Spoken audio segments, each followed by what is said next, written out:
Hello!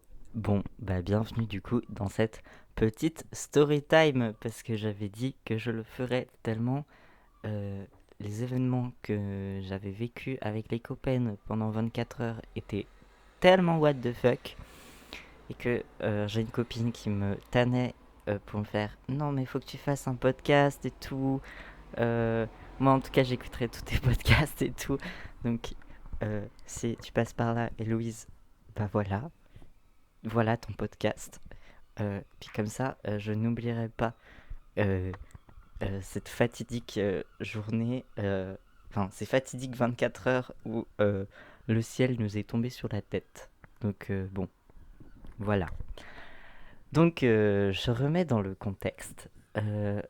Avec les copains, on a passé une semaine au festival de Chalon-sur-Saône.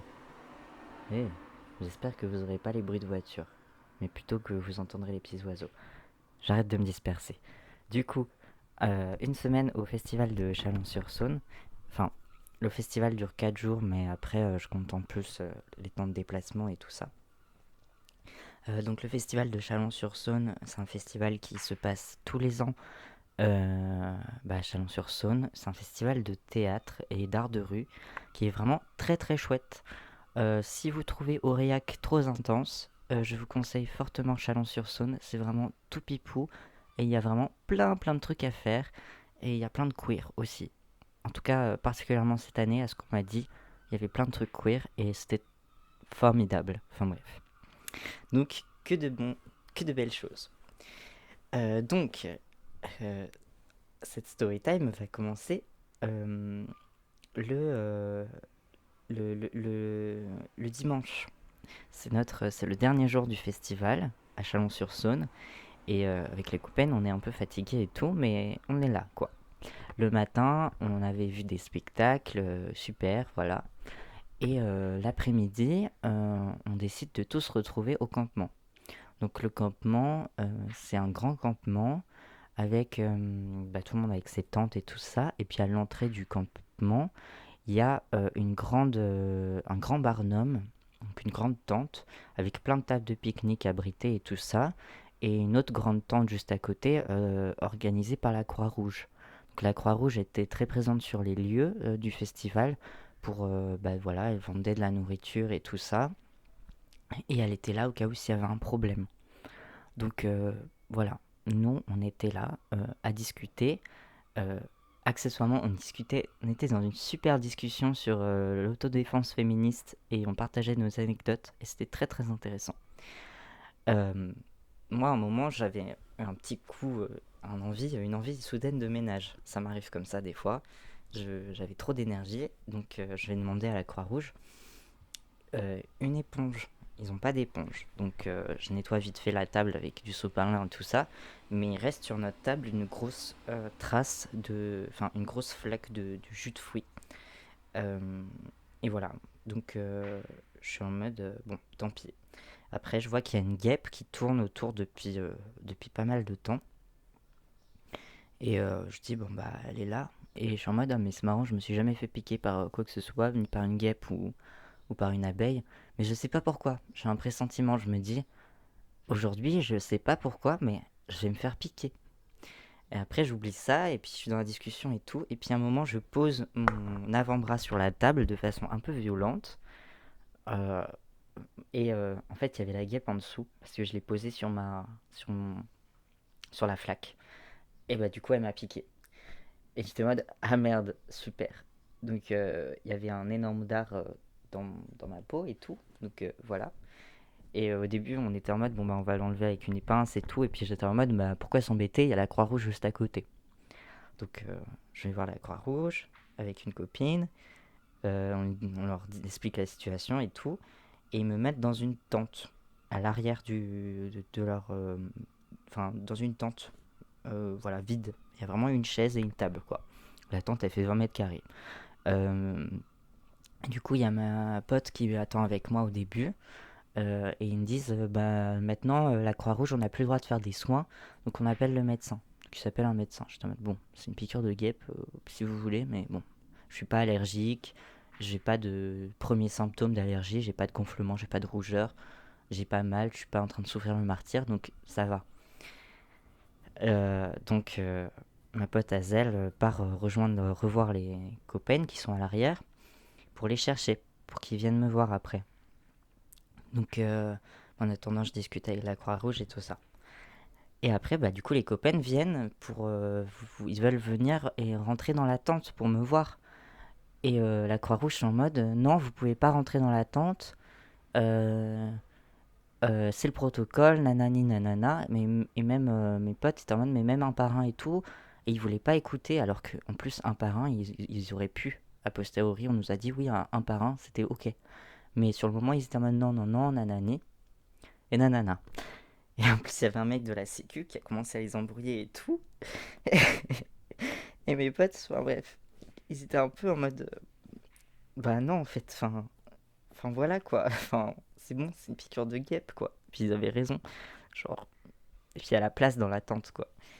Et, euh, et du coup, ouais, je vois, je vois un de mes potes qui passe sa tête par-dessus, enfin, dans l'ouverture de la tente, et en mode ça va, petit Louis, si tu veux sortir, tu nous le dis et tout.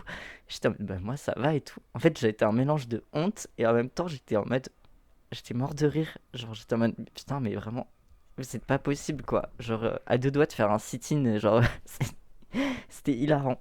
Et sur le moment, je me suis dit, vas-y, j'aurais dû sortir de la tente parce que ça aurait bien fait chier la Croix-Rouge et ça aurait montré que ça sert à rien leur protocole. Enfin, c'est bien sympa de vouloir appliquer des protocoles, mais à un moment, faut aussi le remettre en question et se dire est-ce que c'est vraiment grave au point que. Enfin, c'était une piqûre de guêpe, quoi. Genre, le protocole, on s'en fout. Enfin, j'étais pas en train de mourir, quoi. Enfin, donc bon, voilà. Après eux, ils sont énervés. Ils s'embrouillent avec la Croix-Rouge et après, ils sont retournés au niveau des tables à pique-nique. Et voilà, et parce qu'après il y a la médecin qui est arrivée, elle était toute pipou et tout, elle était trop fière, elle était trop fière du dard, elle était en mode oh il est beau hein, il est beau le dard de la guêpe et tout, et je te dis ouais il est grave stylé et tout, genre bref, elle était trop mimi, elle m'a donné de quoi me désinfecter et puis c'est tout quoi, enfin c'était rien. Euh, et en sortant du coup je passe devant les types de la Croix-Rouge et le gars de la sécu, et le gars de la sécu il me dit et tu diras à tes collègues que s'ils ont un problème, ils ont qu'à venir me voir. En mode hyper menaçant et tout. Et je leur fais ouais, ouais. Et il fait oui, non, mais ils viendront me voir s'ils ont un problème. Et je fais oui, oui, c'est bon.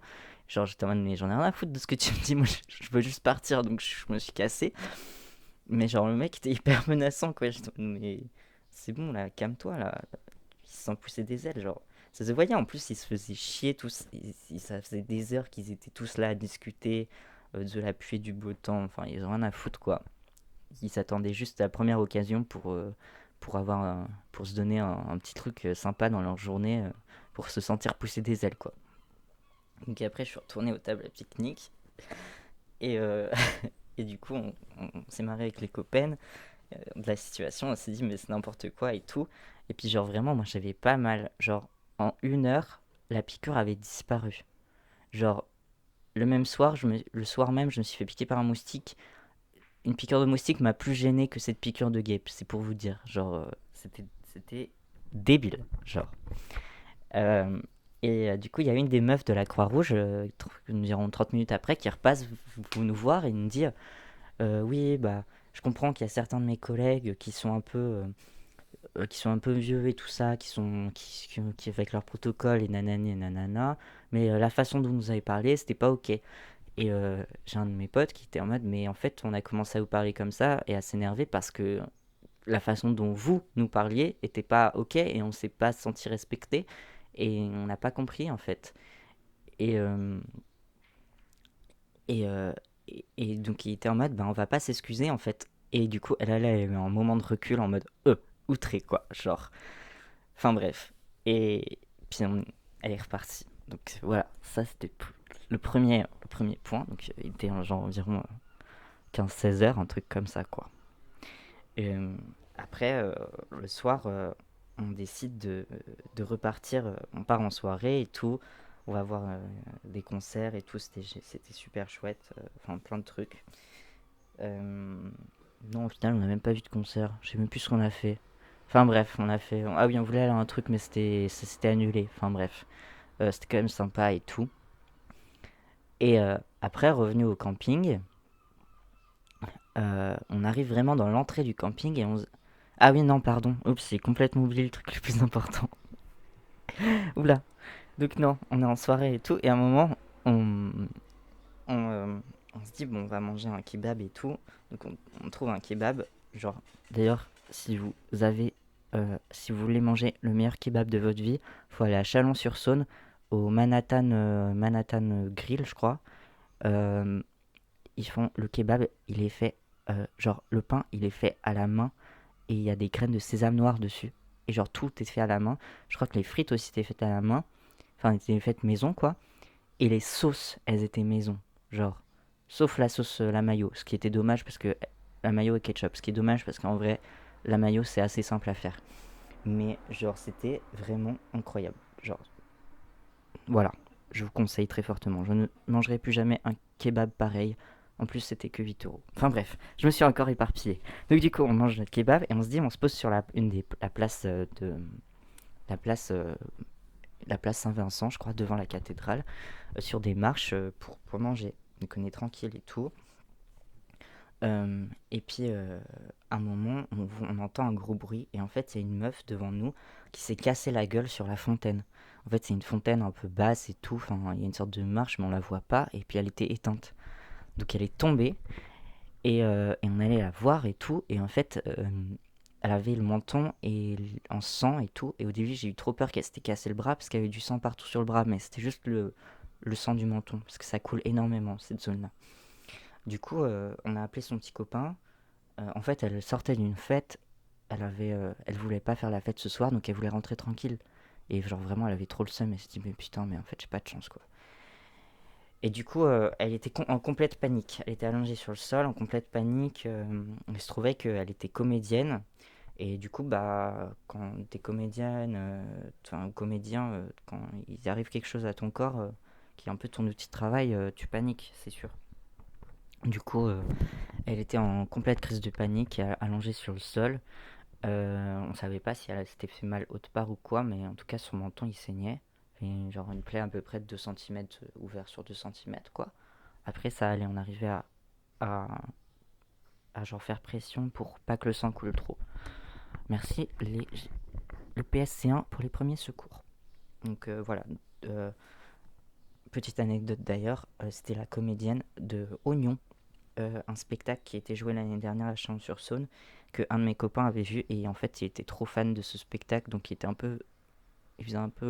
devant une des comédiennes d'un spectacle qu'il avait adoré, donc il était trop content.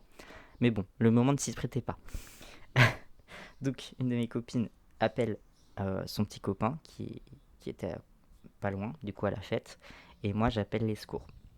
Déjà, je tombe sur le standard, et la dame du standard, c'est pas comme d'habitude. Elle me demande, je lui expose la situation et tout, mais elle me coupe la parole direct pour lui demander, bon bah, si elle est encore consciente, demandez-lui son âge, son prénom, son adresse, si son petit copain est là et nanani et nanana, mais tout plein de trucs genre futiles, genre quand c'est pas les premiers trucs que tu demandes à une personne qui, enfin, genre la personne aurait fait un arrêt cardiaque, je suis sûr elle aurait, enfin bref, c'était débile. Du coup ça m'a un peu énervé, genre ça m'a un peu décontenancé. En plus la comédienne était en train de faire une crise de panique, donc ça l'aidait pas du tout, enfin c'était compliqué. C'était très stressant comme moment pour elle, et, euh, et aussi pour les autres, quoi, pour tout le monde un peu. Donc après, l'appel est redirigé vers un médecin. Le médecin, il me demande ce qui se passe et tout, donc je lui expose la situation. Il y a une plaie ouverte, 2 centimètres, ça saigne, on fait pression. Elle est allongée sur le sol, on ne sait pas si elle est blessée ailleurs ou pas. Et en mode, bon bah, mais regardez si elle peut se lever, si elle peut. Il est en mode, non, il me demande même pas regarder si elle peut se lever. Il me dit, bah, si c'est juste le menton, bah, qu'elle rentre chez elle, et puis voilà quoi. Euh, je précise, on était un dimanche soir à 3 heures du matin. Tout était fermé. Euh, et du coup, ça m'a énervé. J'étais en mode, mais en fait, je sais pas s'il y a un truc de grave ou pas, et vous êtes pas là. Et t'es en mode, oui, mais je vais pas emmener les ambulances pour ça, et nanani. Et je te dis, mais en fait, je suis pas médecin, en fait. Je suis pas médecin, j'en sais rien si là il y a un truc de grave et vous êtes pas là. Et je vais pas dire si elle va bien ou pas. En plus, c'est en crise de panique. Enfin, voilà, en fait, on n'est pas formé pour ça. On est des citoyens lambda. Donc, ça m'a énervé. Je me suis mis en colère contre le médecin. Genre, vraiment, là, j'avais trop de. Je suis quelqu'un de très calme dans la vie, mais là, ça m'a saoulé, en fait. Genre, j'en pouvais plus, j'en pouvais plus de leur protocole à la con, encore une fois. J'étais en mode, mais putain, mais un peu d'humanité. Genre, il est 3 heures du mat, un dimanche soir, les équipes de nuit sont pas non plus débordées. Genre, les rues sont vides, quoi. Et c'est bon. Ça va pas vous tuer d'envoyer une ambulance ou quoi. Du coup, je me suis énervé et du coup, il a dit, bon, bah, je vous envoie les pompiers, mais par contre, c'est pas ok comment vous me parlez et tout. On verra ça quand, quand j'arriverai.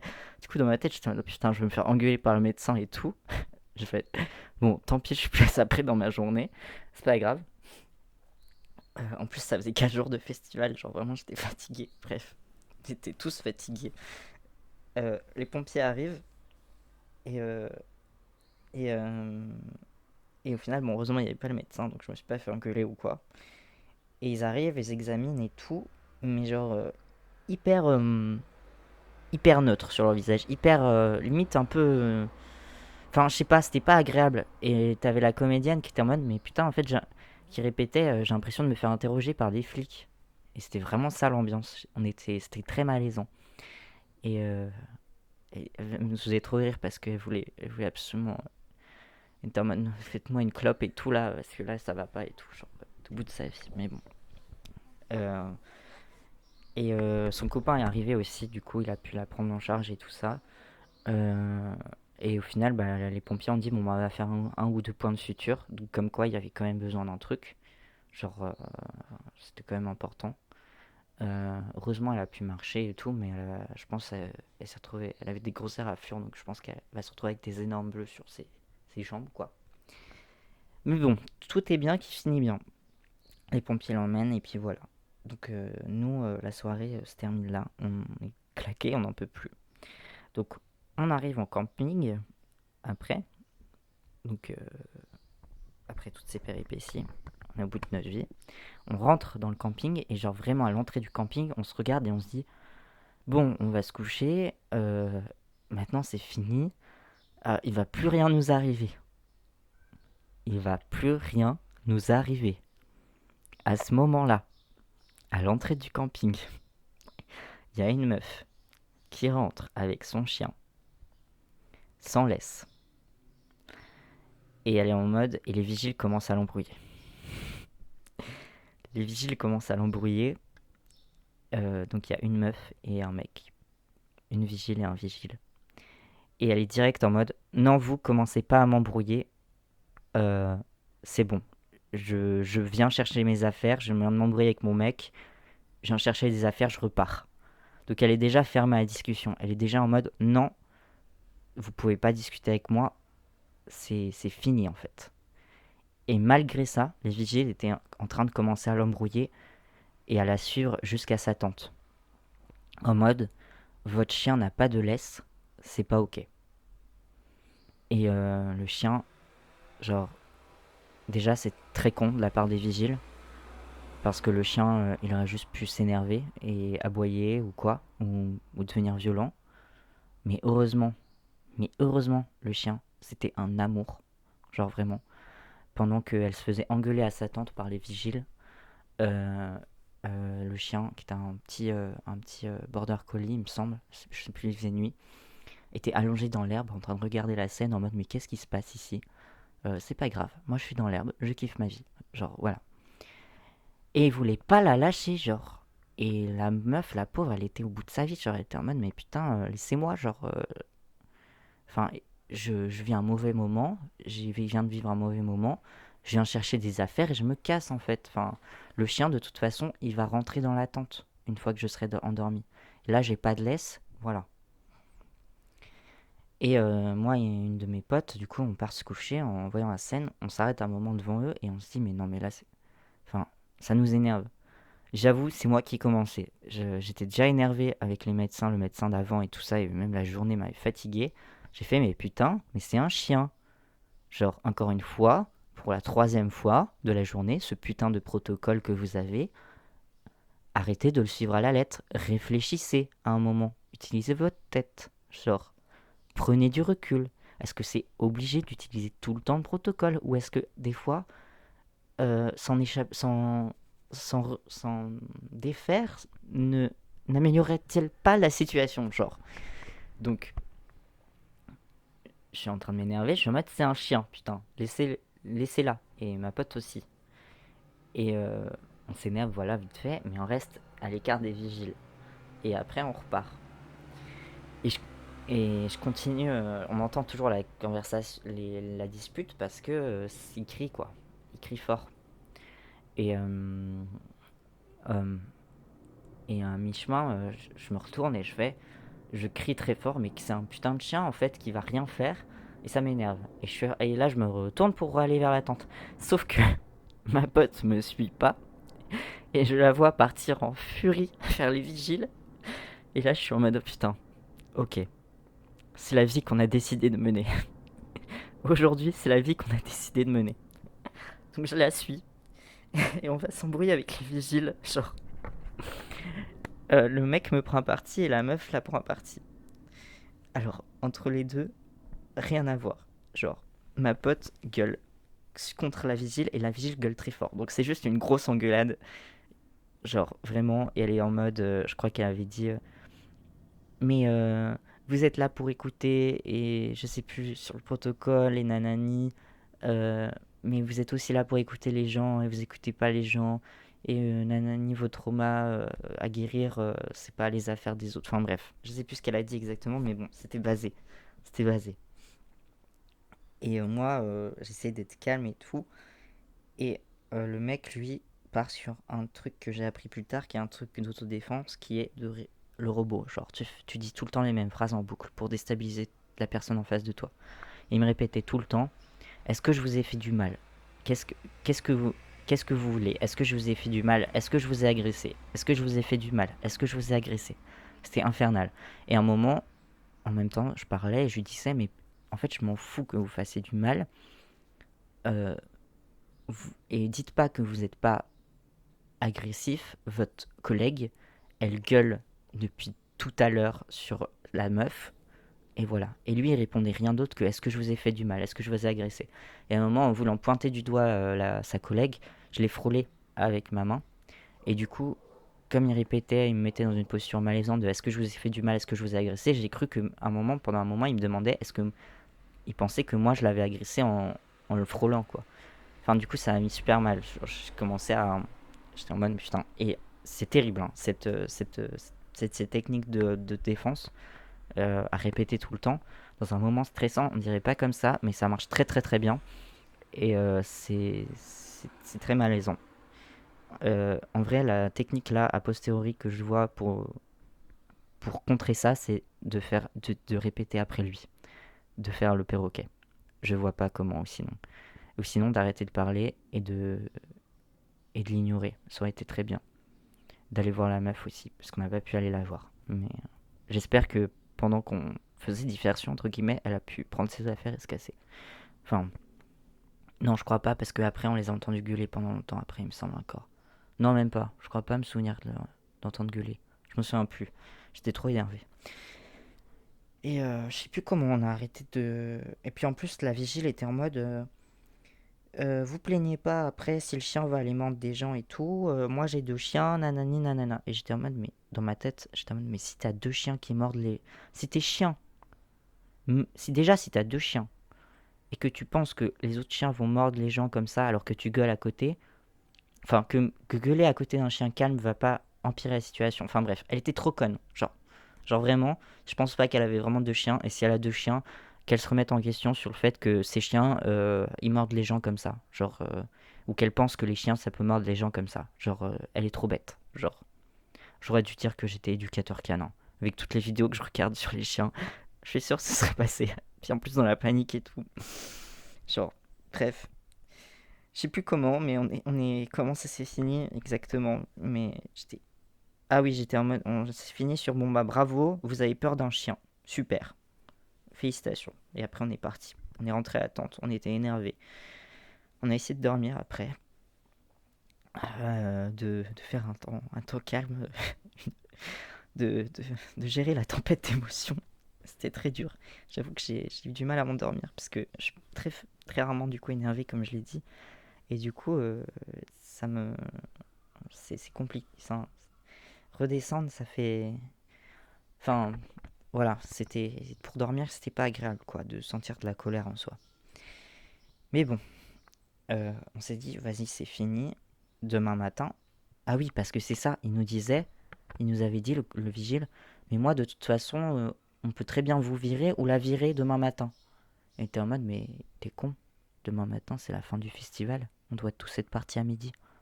Et il est débile, le mec. Genre. Puis je suis sûr, il partait. Son contrat, il se finissait dans la nuit, quoi. Donc, bref. Donc, on va dormir et tout, parce que le lendemain, à 10 h avec un de mes potes, euh, on, on doit prendre un covoiturage. Covoiturage qu'on a trouvé en mettant une pancarte à côté des chiottes, en mode cherche covoit. Un des lieux du festival. Et vraiment, ça a marché, c'était chouette. C'est un truc à faire. Les chiottes, les fils des chiottes, les gens ils ont rien d'autre à foutre que lire ta pancarte. Donc c'est très bien, je conseille. Et du coup à 10 h on avait un covoit. Et pour rigoler, à une de nos potes qui elle partait en Suisse le lendemain matin, on lui a dit, qui partait très tôt, on lui a dit on te racontera par message les anecdotes du lendemain matin. Parce qu'on était en mode MDR avec la chance qu'on a, il va encore se passer des trucs le lendemain quoi. Mais on l'espérait très fort que non, que c'était juste la journée. Donc le lendemain on se lève tôt, on fait nos affaires et tout. On a failli arriver en retard parce que j'étais en mode oh putain j'ai regardé l'heure heureusement parce que pendant un moment j'étais en mode mais en fait on doit être à la gare dans 30 minutes en fait. Euh, et la gare est à l'autre bout de la ville. Donc heureusement on a réussi à faire tous nos sacs en 5 minutes et tout, c'était emballé. On était parti, on était en mode un pipi et c'est bon. On arrive au niveau de l'entrée du campement. Quasiment l'entrée. On marche dans l'herbe, à côté des tentes quoi. Et là, il y a mon pote de Kouvat qui tombe dans un. Il y a un léger affaissement, mais vraiment très léger affaissement dans le sol, et il se casse la gueule dessus. Et on l'entend hurler et tout, il a mal. Et là, on est en mode oh putain, putain, il y a encore un truc. Et on appelle les secours la Croix-Rouge, encore, ce running gag, genre vraiment, on n'en peut plus. On verra plus jamais la Croix-Rouge pareil, hein. Euh, et en fait, il se trouve qu'il s'est fait une entorse. Mais pas une entorse qui part sur le côté extérieur. Déjà ça fait mal et c'est pas agréable. Mais une entorse qui part vers l'intérieur. Du coup, c'est encore plus douloureux, c'est pas agréable, ta, ta cheville n'est pas censée faire ça. Donc il y a une dame, la Croix-Rouge, qui vient et tout, et qui nous dit, je vais appeler, là on n'a pas de médecin, mais du coup on a les pompiers qui vont venir. Et, euh, et elle était adorable, genre vraiment, on lui a raconté nos galères de la veille en omettant qu'on s'était engueulé avec ses collègues. Euh, vraiment, elle était adorable. Genre, voilà.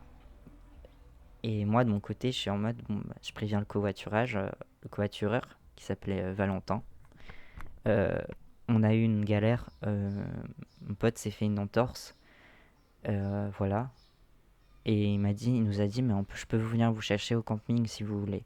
Adorable, le mec. Adorable. Euh, et sauf que du coup, bah, les pompiers arrivent, ils décrètent que c'est une entorse et qu'il faut emmener notre pote aux urgences.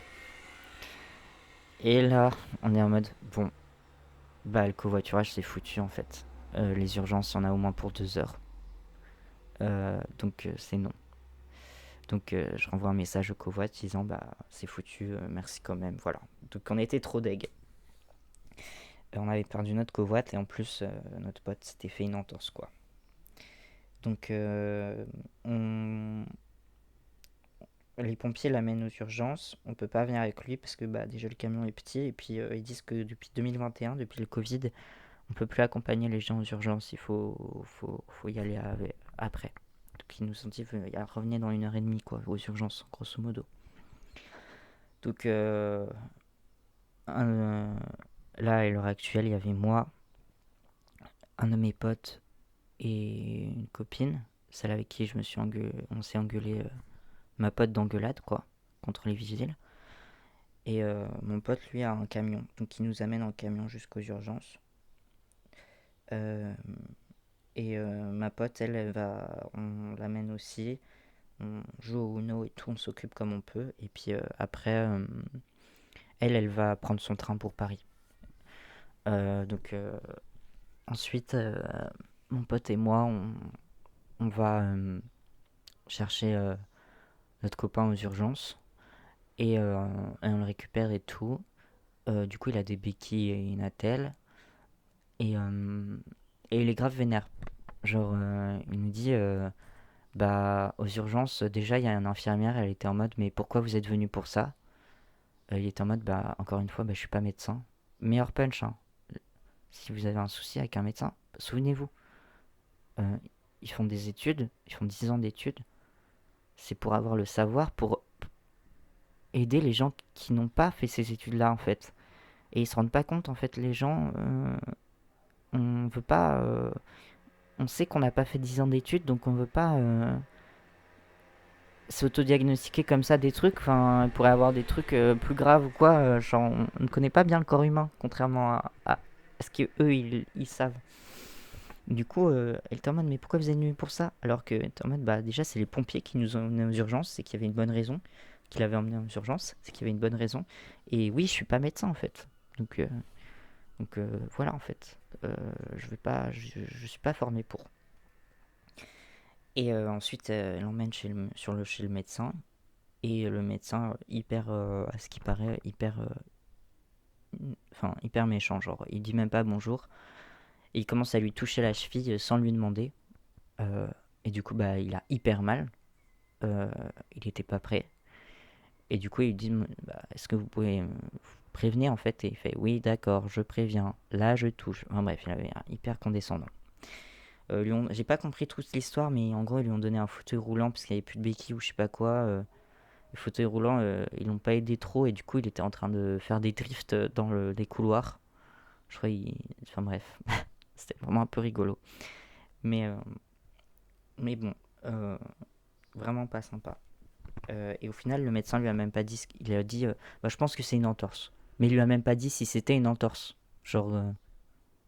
Donc là, il va aller retourner chez le médecin pour avoir plus d'infos. Mais bon. Euh, voilà. Donc super. Donc là, il en a pour 1 semaine de Biki et 6 semaines d'Atel. Ce qui est prescrit pour une entorse.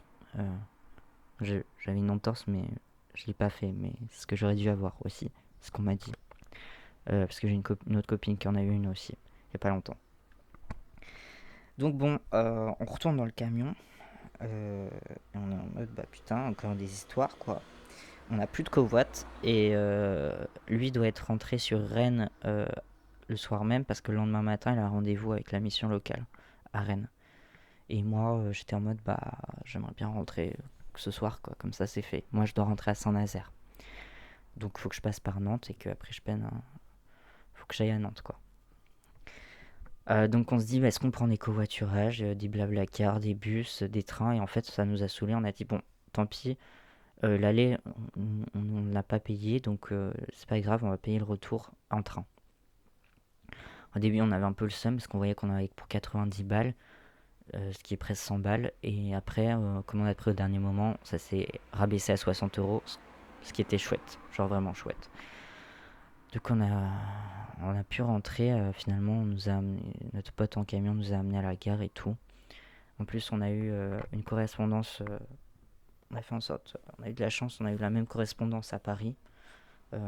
Nos trains étaient sur le même quai. Mon train pour Nantes et lui son train pour Rennes. Donc on a pu faire le trajet ensemble, c'était chouette. Et moi, j'ai pu avoir mon train, le dernier train de Nantes-Saint-Nazaire qui était à 22 h et quelques de justesse, donc c'était cool aussi. Donc tout est bien qui finit bien. En plus, le papa de notre copine qui était remonté sur Paris était venu nous aider à faire la correspondance parce que Paris quoi. Puis on n'avait pas la foi, on était fatigués avec les sacs, les béquilles et tout. Enfin bref, c'est une galère. Donc on a passé un bon moment, c'était très chouette. Heureusement qu'il était là, genre notre sauveur vraiment. Euh, donc voilà, c'était le story time, genre en 24 heures du coup. Il s'est passé beaucoup de choses, un peu trop. Euh, mais du coup, ouais, grosso modo, on s'est embrouillé avec deux équipes en 24 heures avec deux équipes de sécurité. Avec, on s'est embrouillé avec la Croix-Rouge, on s'est embrouillé avec les médecins.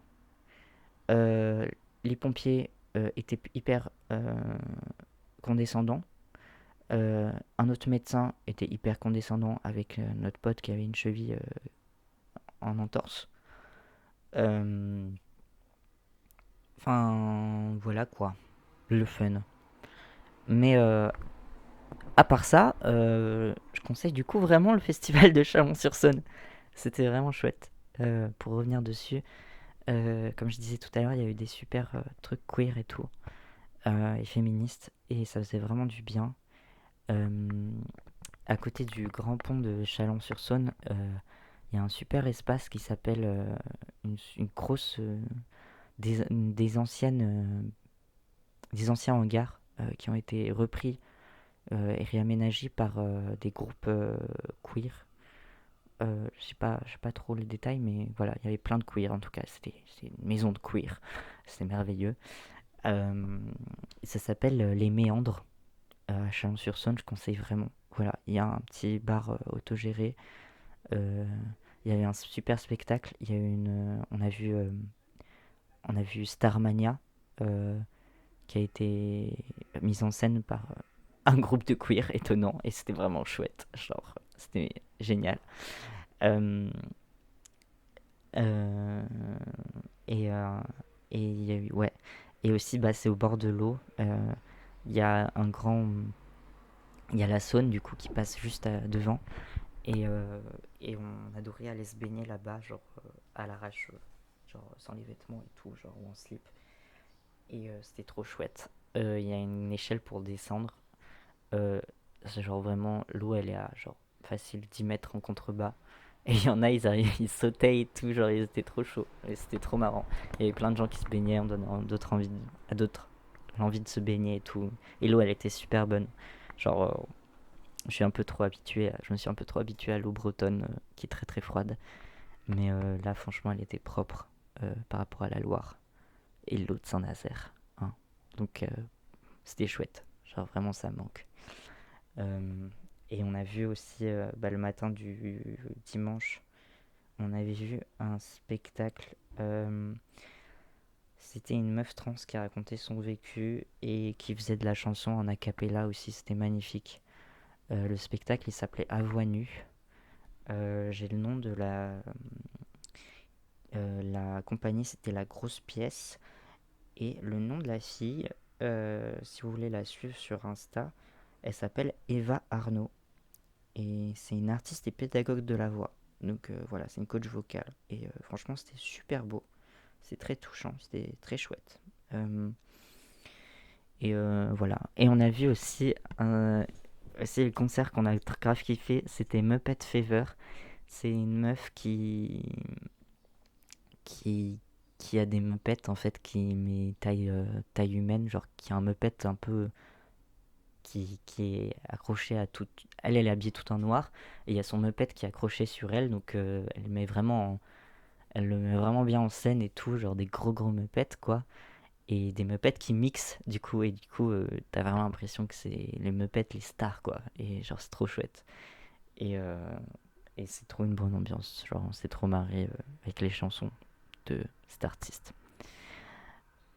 Mais sinon, je cherche vite fait des trucs à vous partager comme ça. Euh, Tati tatata. Du coup, ouais, Starmania. Ah oui, il y a eu Omi aussi, qui était un super beau spectacle de suspension, je sais pas comment on appelle, de foulard ou de corde, enfin, c'était des grands foulards suspendus. Et c'était très beau, donc ça parlait là alors de sujets un peu compliqués de comment on dit en oral, bah d'agression sexuelle et de viol quoi. Et mais aussi de quand tu changes de pays. euh, Elle c'était du Chili à la France, et comment tu vis le changement de pays et le mix des cultures et tout ça. Enfin bref, c'était très très beau. Enfin bref, tous les spectacles qu'on a vus, je pense qu'on était tous à verser notre petite larme, genre ils étaient tous magnifiques. Et mon spectacle préféré que j'ai vu 2 fois, c'est les Roll Mops. C'était des meufs en roller qui faisaient du roller. Il y en avait une qui faisait du roller derby, mais sinon c'était du roller et elle faisait plein d'acrobaties, des grands écarts avec les rollers. Il y en a une qui se déplaçait en grand écart au sol, c'était hyper impressionnant. Il y en a une qui faisait de la suspension par les cheveux. Euh, Enfin bref, il y avait un peu de tout. Elle chantait, c'était magnifique. Il y avait plein de mots d'amour sur le roller et sur les copains. Enfin bref, c'est très beau. Donc voilà, je conseille Chalon-sur-Saône. Je vais essayer d'aller à Aurillac en fin août, si le monde le veut bien. Et donc voilà, je sais pas comment conclure. Comment on conclut un podcast? Genre, euh, hmm, je peux essayer de faire une blague pour conclure le podcast. Euh, Attends, faut pas que je rate ma blague du coup. Euh, Quel est le comble pour deux joueuses de derby? Ouais, c'est ça. Quel est le comble pour deux joueuses de roller derby de pas savoir se rouler des patins?